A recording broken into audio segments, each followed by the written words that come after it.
Hey guys, it's Miss G. I just wanted to go over what we did in class today in case you weren't here. So today in class we went over the introduction to argumentative writing. Yay, because we are going to start writing an argumentative essay. So this is what we went over. What is argument writing? An argument essay is a piece of writing that provides information and presents an argument that includes the supporting and opposing ideas. And that's the thing with arguments, is that you need to have both sides of the argument, and you also need to have evidence to support your argument. So, the goal or objective of an argumentative essay is to convencer your audience that your claim or opinion is valid. And that's the thing with an argument, is that my side is right and here's why. People have been writing argumentative pieces for a long time, longer than I've been alive. So what is the difference between argument and persuasive writing? So while the objective of argumentative writing is to persuade the audience that your side or claim is valid, there are some key differences between persuasive and argumentative writing. Argumentative writing's goal is to convince the audience that your claim is valid, that you need to conduct research about a topic and then form a claim, that based off opinion and the relevant sufficient evidence you make a claim. Ethos, established through subject matter knowledgeable, be an expert on your subject. Pathos, included, but the audience relies more on evidence than emotional appeal. Logos, established throughout relevant and sufficient supporting reasoning and evidence. And this is the important thing, is that you need to address the counterclaim, because a good argument has both sides, and it says here's the other person's side and here's not why it's not correct. While persuasive writing, which is what you're not doing, is you're just writing to persuade the audience to agree with you. You also go and you have an opinion, you don't really have a claim, you don't really have like evidence to back up your claim.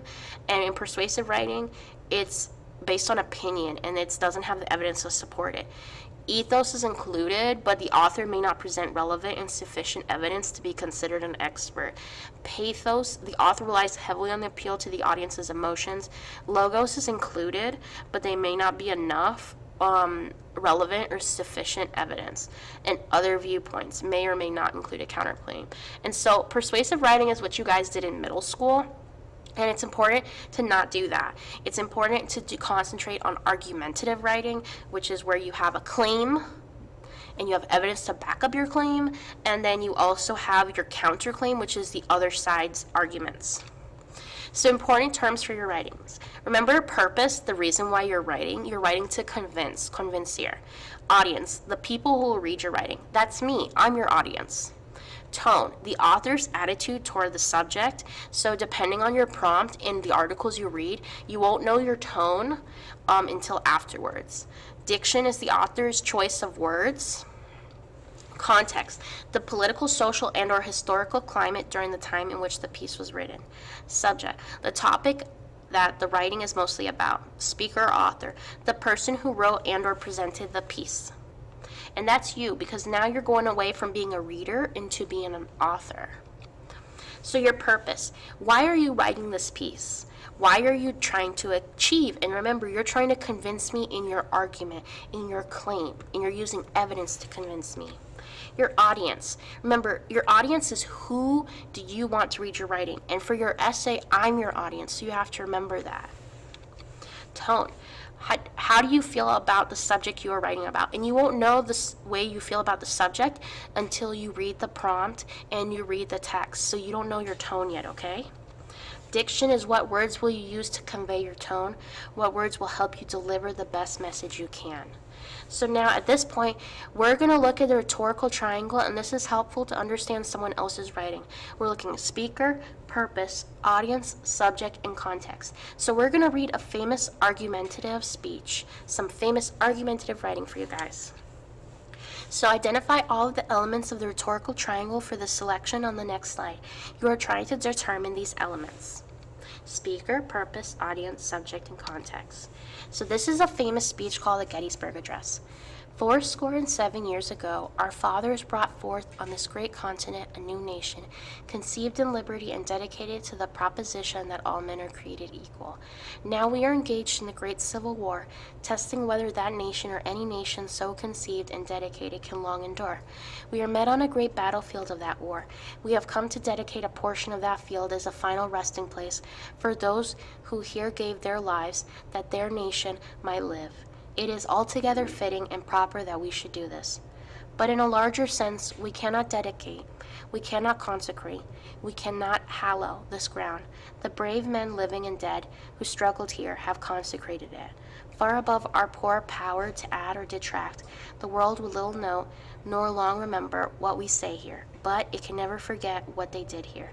It is for us the living rather to be dedicated here to the unfinished work which they who fought here have thus far so nobly advanced. It is rather for us to be here dedicated to the great task remaining before us, that from these honored dead we take increased devotion to that cause, for which they gave the last full measure of devotion, that we here highly resolve that these dead shall not have died in vain, and that this nation under God shall have a new birth of freedom, and that the government of the people, by the people, for the people, shall not perish from the earth."